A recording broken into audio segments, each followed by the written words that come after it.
Welcome to TechSpark's Technology Training School. In this video tutorial, I will be helping you out with the most basic programs. So under the module 1, which are the most simplest programs, part 1, Hello World and Arithmetic Operators. So in this part 1, I'll be teaching you how to print a Hello World. This is the most basic program. Anytime, whenever you start programming in any programming language, the first program that you will be learning is to print Hello World. And obviously, I will also help you out how to use the basic arithmetic operators like addition, subtraction, multiplication, quotient and remainder in this part 1. So let's look into the first program. So the first program says write a Java program to display Hello World. So a simple question, a Java program to display Hello World. So in order to display Hello World, all that you should have is a string literal. So Hello World in double quotes is called as a string literal. You also have different kinds of literals like integer literal, floating point literal, character literal, string literal, and boolean literal and null literal as well. But in this, it is just the string literal that we are trying to display it in the output window. So now this string literal has to be passed as a parameter to a function called as printf. Now here printf is a function, or in Java we call it as method. So printf is a method which takes hello world literal in brackets and then displays it in the output window. So it can be a monitor. Now this printf is a function or a method. How do you get to know that it is a function? Because it has left parenthesis and right parenthesis. Whenever you have a name along with open and close parenthesis, then we call it as a function. So this is a predefined function which has already been defined in another class called as printstream, and already there is one object which has been created called as out, which is helping us to call this printf function. This out object is being declared in another class called as system class. So as of now, don't worry much about this. Now println is a function, out is an object, and system is a class which has been defined in java.lang package. Java.lang is the default package for every Java program which will be created. Now this statement, this is a statement because set of tokens forms a statement. You can put a semicolon. So every statement should at the end have a semicolon. And then now this statement will help us to just display, this statement will help us to display the hello world string literal. Now this this can be enclosed within the body of a function. So I'm gonna write a function. So open flower bracket and close flower bracket is the body of the function.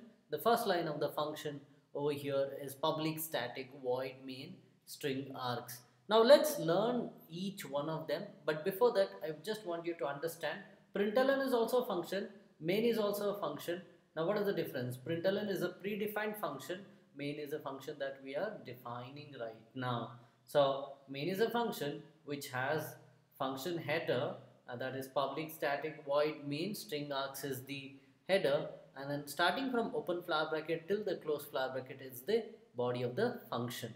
Now the first line of the function is function header or method header, and starting from open flower bracket till the close flower bracket is called as a function body. Together we call it as function definition. So this entire thing is called as function definition. Function definition of what? Function definition of main. Somebody else would have defined the function definition of println as well. So now this is the, let's look into what is the function header. The public is nothing but access specifier. The other access specifiers can be private, protected, or you can skip the access specifier also. Access specifier indicates that which is it accessible by all the functions in the class or outside the class or outside the package. So we will look into public, private, protected, and default access specifier in another chapter or in another session called as encapsulation. So right now public indicates that this function, main function, can be accessed within the class or outside the class as well.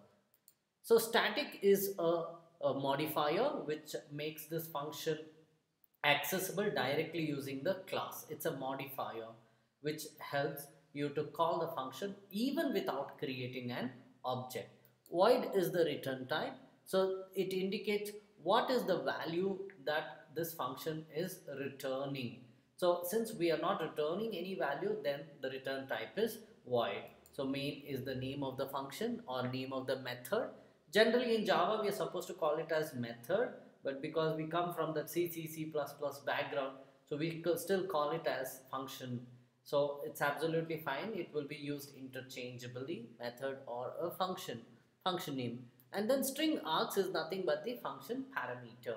So these are the parameters, that is it's an array of strings and the name of the parameter is args. Now this is the composition of a function header. First is access specifier, then modifier, then return type, function name, and then the function parameter. Now this entire function can be put inside a class. A function is nothing but set of statements. Class is nothing but set of functions. So I'm putting it inside the class. Similarly, just like how we had function header, we also have the class header. So the first line of the function is called as a class header, and the remaining part is called as the class body, and together we call it as class definition. Now you can also write a comment just about the program. Anything which starts from / will be called as a comment. So this is nothing but a single line comment. You also have different kinds of comment. I will explain that later. Single line comment. So by the way, what is comment? Comment is not an instruction, but it's an information. It is just to tell what is this entire class be doing.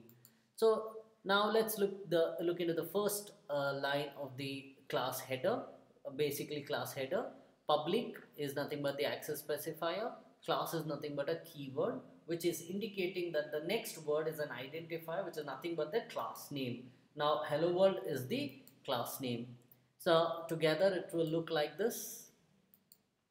So what you can do is you can write down this part in your notebook. So do not write the entire naming in the beginning. Right now what you should do is first write one program in your notebook. Maintain a 200 pages notebook. It will be very helpful for you. Ruled 200 pages long notebook will be very good. So program to display hello world. So public class hello world, public static void main string arg system.out.println hello world. Now this program you can write it in your notebook in the pen. So now once you have written that, you can use a pencil and write the naming or what do you call this as parts of the entire program. So you can write public is access specifier, class is the keyword, hello world is class name. So this is very important to know. So if you have not understood, go back, watch this video once again, but do not go to the next video without understanding each and every token in this program. So tokens means public is a token, class is a token, hello world is a token, public is a token, static, open flower bracket is a token, open parenthesis is a token, hello world string literal is a token, semicolon is a token, everything is a token over here. Now you can pause the video, write down the meanings of, name the different tokens in this program, but make sure that you write it in pencil. So once you are done with that, so you can again write down this program to display hello world, but this time without looking at the previous program, I want you to write down. See, it's learning from a video tutorial is only, I would say, only 50% of the job. The remaining 25% would be to reproduce it in the format that is expected for your evaluation. So in the board exams, you will be expected to write it in the book. So you have to learn and practice in such a, so when you're hearing to the video tutorial, make sure that you learn, but also keep writing. let the knowledge be backed up with the skill of writing the program. Knowledge is basically you know it, but skill is basically you know how to do it. Not only knowing, but you also do it.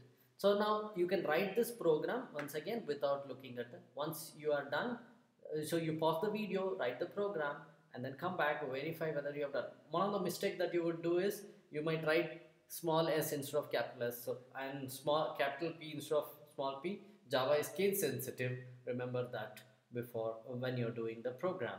Now once you are done with it, come back and then play the video. Okay, hope you have done that. Now what happens is most of the time in the schools they do not follow this industry standard because they run the program in BlueJ. So in BlueJ, even if you skip this public and then this public static and then you skip the string args, if you skip all these things and write the program like this, program to display hello world, so you have skipped public, you have skipped was public static, and then you also have skipped the string args. If you do this one, it is still accepted in the schools, but it is not industry standard. But some of the schools will be using it.